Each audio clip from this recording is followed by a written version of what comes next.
Hi, I'm Marty Herman. I'm a Connecticut author. I write mysteries, short stories, biographies. I've been writing for most of my life so far, and I really enjoy it. It's quite an interesting way to earn a living, and also to be able to go day by day by day. I have a rather unique background. I was born in another country, so I hope you'll bear with my accent. I'm trying really hard to get past it, but you can still tell that I'm from Brooklyn, New York. I have been writing short stories most of my life. I had a marvelous sixth grade teacher who somehow thought I had writing abilities. And she waited until the last day of sixth grade and kept me after school, actually, and sat me down and said, I have a homework assignment for you. And I was a little annoyed because I had a job I was going to after school. And she said, no, no, no. And she was getting angry. No, this is not for school. This is for you. I want you to write a story every week for the rest of your life. And I said, Mrs. Abendola, I don't think I... She said, now listen to me. And she said, I want you to write a story every week. It doesn't have to be long. It could be as long or short as you want. But here's the one thing it must have. It must have at least one character that even if we don't like that character as a reader, we care what's going to happen to that character. I missed a couple weeks, not a lot, few. But by eighth grade, I was selling short stories to magazines and found it quite interesting to be able to do that. That with a pencil and a piece of paper, you can bring new people to life. You can create people. And so I've been writing short stories. And although I had a career in business and I ran companies and I traveled the world, literally, more than I enjoyed, my saving grace at the end of each day would be to be able to sit in a hotel room and have my Haagen-Dazs ice cream and my Diet Coke and a pad and a pencil and just write.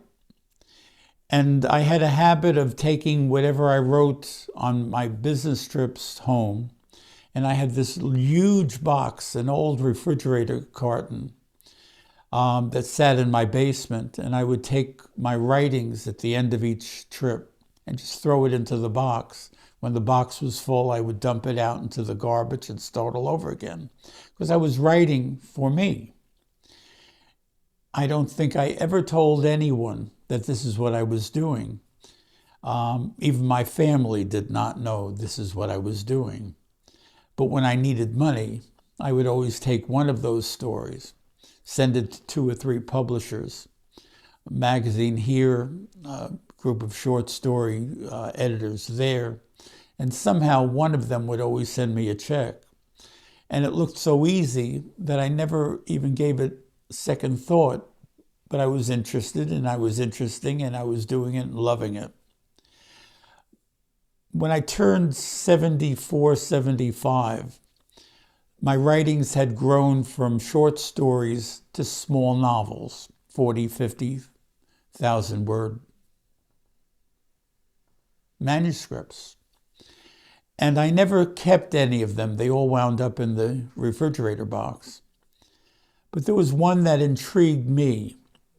It started because I was sitting on the tarmac at LAX, and it was a long delay.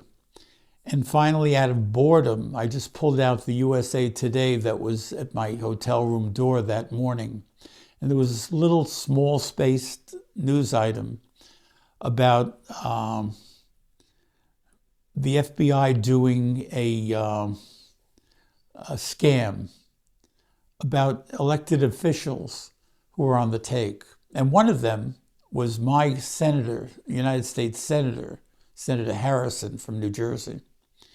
And it turns out that they had all of these people coming in with reports that they're on the take. They're selling their influence. And so to kind of prove whether that was true or not and get evidence, they did a scam. And they caught up all of these elected officials. Some were mayors, some were senators. And it was a very small space ad. And my hero for life has been Thomas Jefferson. And all I kept thinking as I read the article was, what would Thomas Jefferson do if somebody came to him and said, here's a bushel basket of money. Who can it hurt? Just a little influence. This is all I'm asking. And because he was my hero, I would have hoped that he would open the window and shove whoever that was out the window and throw the bushel basket of money after them and say, I cannot be bought. But who knows what Thomas Jefferson would have done? He was in debt most of his life. When he did die, they sold all of his belongings, and it still didn't pay all of his debts. And most of them was because he was an avid book reader and spent every penny he had on books. What would Thomas Jefferson do? I took out a yellow legal pad for my attaché case and started writing, what would Thomas Jefferson do? And by the end of that trip, I had maybe 10 or 12,000 words, an outline, and the last paragraph of the last chapter of the book, if it would be a book. And it annoyed me because it was such an interesting story. What would he really do? Come on, think it through. And so I couldn't put that manuscript in the cardboard box. It stayed with me in my attaché case, and I kept embellishing it, erasing this, adding that. Before I knew it, I had 50, 60, 70,000 words. And it was a story. I threw it on my shelf. My youngest daughter used to go through all of my papers, and she came across it. Now, a whole lot of people have taken credit for this since, but she's the one, and she's such a mild-mannered young lady that to see her raise her voice, especially at me, because we have this great relationship, was an earth shaker. And she came to me and said, you need to publish this. It's good. And I said, no, nobody wants to see my writing. I do it for me. You weren't even supposed to see it. And she pounded her fist on the table, which Amy never does. You really must publish this. And finally, it became somewhat of an argument. Leave me alone. And she said, I'll tell you what I'll do. I'll leave you alone if you take this manuscript to anybody else you know who reads a lot. True story. And if they say it's garbage, you'll never hear from me again. But if they like it, even a little bit, let's publish it. And I'll help you. And she could, because she was teaching college English at the time and knew what she was doing. I, at the time, was turning companies around, and one of the owners of one of the companies really disliked me. And that's putting it mildly. He hated me because I had pointed out what he had done to ruin his company. And we were turning it around. And he always had 2 or 3 books in his attaché case. Maybe if he read less and took care of his business more, he wouldn't have needed me. But he was an avid reader. I took the manuscript. I took away my name. I took away the name of the storyline. I made a Xerox copy, put it in an envelope with a little sticky note that said, what do you think? And I sent it to him. And about 8 or 10 days later, I got a phone call. No hello, no how are you? This thing you sent me, who wrote it? And I said, I did. And I could still hear his voice because it was so gravelly No, tell me who wrote it. And I said, I wrote it. And he said, you're beginning to annoy me. You always annoy me, but now you're really annoying me. He said, let me tell you how this phone call is going to end. I'm going to ask you one more time. You give me the same stupid answer, but he didn't say stupid. And I'm going to hang up. Well, he asked the question. I gave him the same answer, and he hung up. Loud. When that phone slammed, my ear could feel the earth move. I called my daughter and I said, okay, you win. Let's publish it. And she came up that Christmas. It was the Christmas week between Thanksgiving and Christmas in 2014. And she worked on it all that week. And we sent it to a printer, and the printer made books out of it.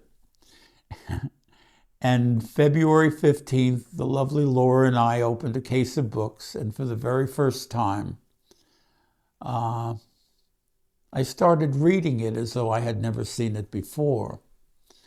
And now we had a case of books. What do you do with it? In the local newspaper, they had noticed that there was a function on the town lawn in Bloomfield Saturday 2 or 3 weeks later. And it was for local writers. And we looked into it, and for $10 you could rent a table on the sun in the middle of the park in Bloomfield, Connecticut, and talk about your books. And there would be a group of tables around. And our $10 table was in the worst location because I had one book and the others around me had books and a history that they were selling. I had this one book and a carton of more. And by the end of that afternoon, we had sold most of that case of books, if I remember correctly. And that was an awakening. Not only could I write a book, not only could I get it printed, but somebody was willing to pay for it. And that started a career that now has almost a dozen books, actually a dozen in print and 2 or 3 more that I'm working on. My second career. That's how it starts. And I've been encouraging people since. You're never done until you say you're done. That was my second career.